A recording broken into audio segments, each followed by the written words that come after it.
LNT for our audience is the linear no threshold model. That's right. And it's the model that was used or is used today and was used back in the day to try to estimate cancer risks at low doses to exposures from ionizing radiation as well as chemical carcinogens.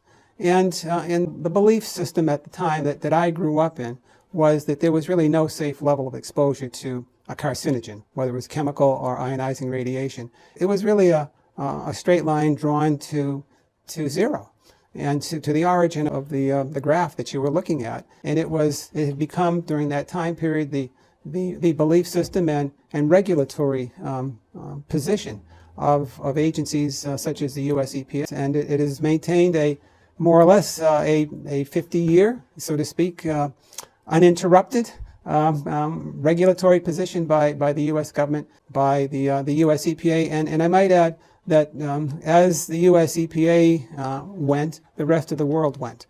Well, the model originates from a very obscure beginning. It was a model that was formulated not to be applied to, or certainly was not being applied to risk assessment, cancer risk assessment, or any risk assessment in general.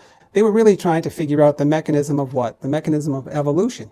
And evolution was like the major question. And there was a race to figure this out. And Muller was in that race.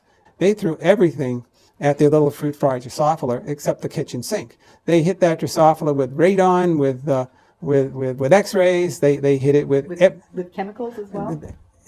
The most toxic chemicals that they could find, they used. And the interesting thing is, regardless of the dosing that they did or the agents that they applied and how they did it, they were unable to induce mutation in this fruit fly. When Muller tried to induce gene mutation, they came away with the view that the genome was very stable.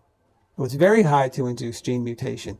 And so how could they do it? And so Muller, when he applied high levels of ionizing radiation to the model, to his shock, he started seeing a large number of what he interpreted as gene mutations just popping right off, something he had never seen before. And when you say large levels of radiation that he applied, can you give us some comparison? Yes, I can. Now, this is probably as hard to believe as anything else, because I really can't count too high, but the lowest dose in his most effective experiment, the lowest dose that he used, was approximately 100 million times greater than background.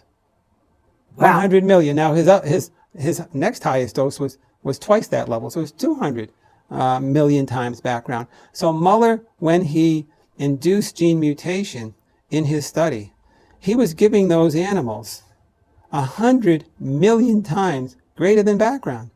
And as it turns out, if you want to relate that back to the Gilbert Lewis story, the Gilbert Lewis story is saying evolution is happening by background.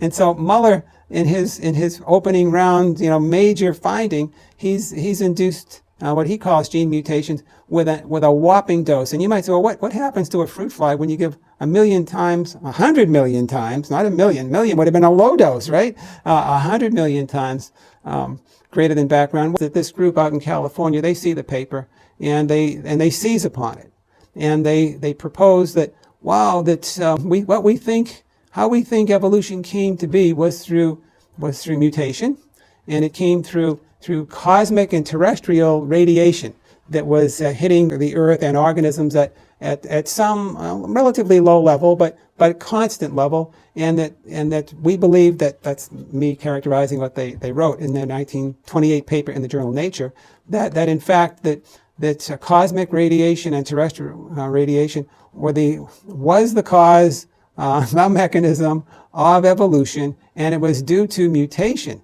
And they laid that right out there in the journal Nature. And they had to assume that there was a linear dose response for this to apply to all organisms. And that's where the thought initially comes from.